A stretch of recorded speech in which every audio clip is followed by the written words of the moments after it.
Ang sabi niya sa akin, i-share ko to sa inyo. Ang sabi sa akin ni Zaldico, sa panaginip ko, sabi niya, Maharlika, sabihin mo kay Inday Sara, okay, na kailangan pigilan niya ang kabangagan, ang pagigipit ng mga bangag.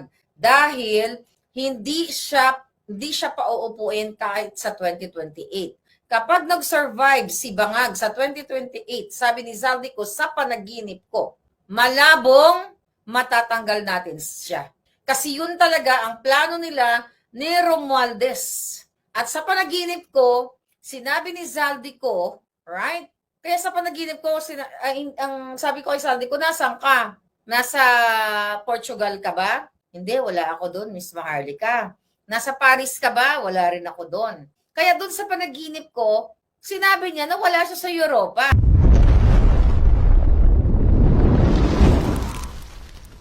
Talaga yung panaginip ko, pumapasok talaga silang lahat. Okay? Hindi, pero seryoso ako. You have to take this seriously. Alam niyo naman, lahat ng mga pinasabog natin dito ay naging totoo. So sa panaginip ko, even yung ibang pinasabog natin, galing yun sa panaginip. Yung talagang pasimuno, okay? Yung pasimuno para kidnapin si Pangulong Duterte. Talagang si Bangag, si Romualdez, yung pamilya niyan ang nagplano.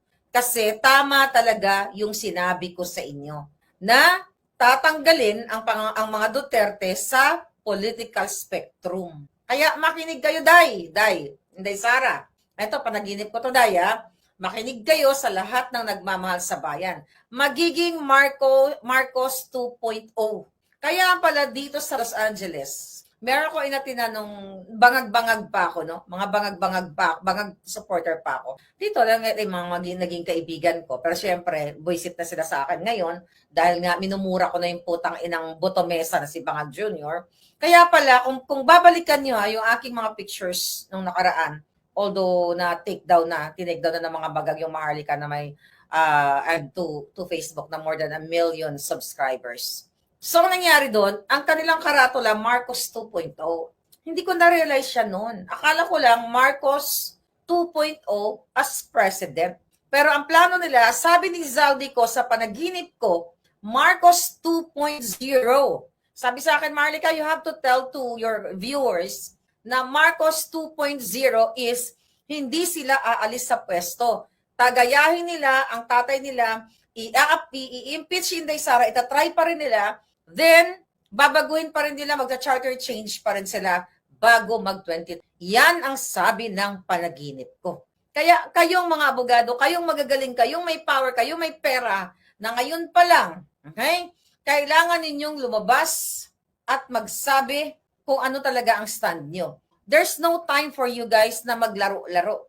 Kaya nga, di ba, sabi ko, Senator Bongo, sabi din sa panaginip ko, tutugisin ka. Di ba, si Senator Bato, tinutugis sila. Ikaw, Senator Bongo. Lahat tayo, di ba, si Kiko Barzaga. Di ba, lahat tayo. Ang number 1 nila, ako ang tinugis dahil ako yung mouthpiece ng taong bayan. Ako yung tagangak-ngak ng mga panaginip at ng mga sinasabi ng puting ahas. Di ba? So, kailangan yung kumilos. Hindi ako nagbibiro dito. Hindi ko isasangkalan ng alindog ko kahit sa panaginip ko kung hindi magiging totoo itong mga panaginip ko. Imagine mo, sabi ko nga, si Zaldico po, kinasuhan ako. Pero hindi ako nagalit yan. Hindi ako nagalit sa kanya personal kasi sabi ko, hindi ko naman siya kilala eh. Ang kinagagalit ko lang sa kanya noon na yung mga illegal na ginagawa niya, which is, yun nga, nakipagsabuatan siya kay Bangag. But since nagsalita na siya, okay, then kailangan magsalita na siya ng tuloy-tuloy na. Actually, to be honest with you, dun sa panaginip ko, kasi sinabi ko kay Zaldico, naawa ako sa kanya. Mali eh. Mali kasi yung pinasok niya eh. May mga anak kasi siya eh. Siyempre, nanay din ako. Halos kaedad ko yung asawa niya. Okay? Magkaedad kami ng kanyang asawa. Di ba? So, dun sa panaginip ko, sinabi ko, naawa ako sa inyo. Hindi ako nagagalit sa inyo kahit kinasuhan ninyo ko, ganyan-ganyan. Pero naawa ako dun sa mga bata kasi wala silang peace of mind. At least ako may peace of mind ako, mga pakungkalangga. Kasi I can go anywhere. Pwede ko mag-shopping, mag-enjoy, mag-coffee, mag-party, mag-swimming, kung saan na gusto ko, di ba?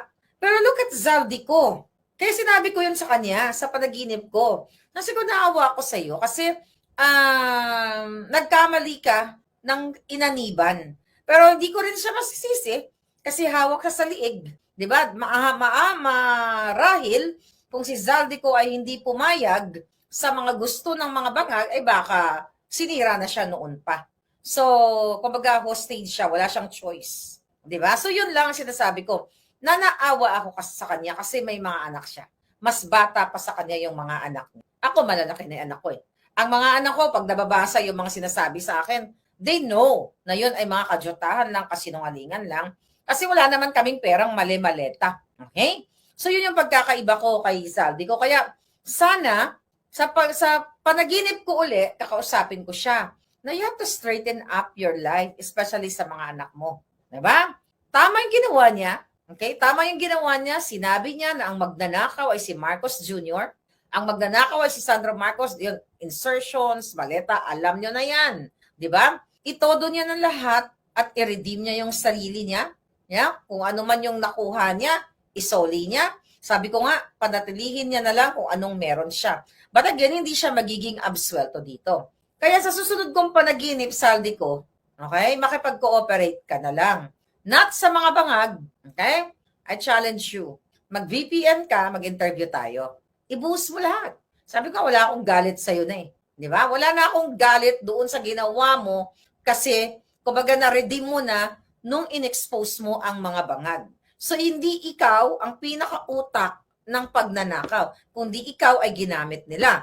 At para kang trapo, para kang basahan na after kanilang napakinabangan, tinapon ka na. Okay? Sabi ni Rukit, nagari-arian na sila sa Pilipinas kasali na ang mga Rimulya. Sinabi din yan ni Zaldico sa akin sa panaginip ko. Sinabi ni Zaldico na pinangako daw ni Rimulya, yung dalawang Rimulya na yan, na ilagay siya ni Bangag dyan sa ombudsman at tatapusin niya si Inday Sara. Illegal man yan, ano magawin yan, tatapusin si Inday. Di ba sinabi ko na yan sa inyo? Pero sinabi yan ni Zaldico, kinonfirm yan ni Zaldico sa akin sa panaginip ko. Sabi ko, padasal nyo, managinip ulit tayo. Di ba? Nilimas na nila ang pera ng bayan. Sino po protektahan ko? Yung friend ko, tinanong ako, Marlica, loko-loko din to kaibigan ko. Kunyari, may nalulunod na bangka. Okay? Sabi ganun, may nalulunod na bangka, tapos, ang nakasakay, si Lisa Tanas at si Amy Marcos. Sinong ililigtas mo? Punyeta, sabi ko naman, dahil mo naman pwedeng tanong, yan pa. Sabi niya, sinong ililigtas mo? Mamimili ka lang ng isa. Sabi ko, ilulubog ko silang dalawa. Sabi ko, ilulubog ko yung dalawang hudas. Tapos sabi niya, kung si Zaldico at saka si Bangag.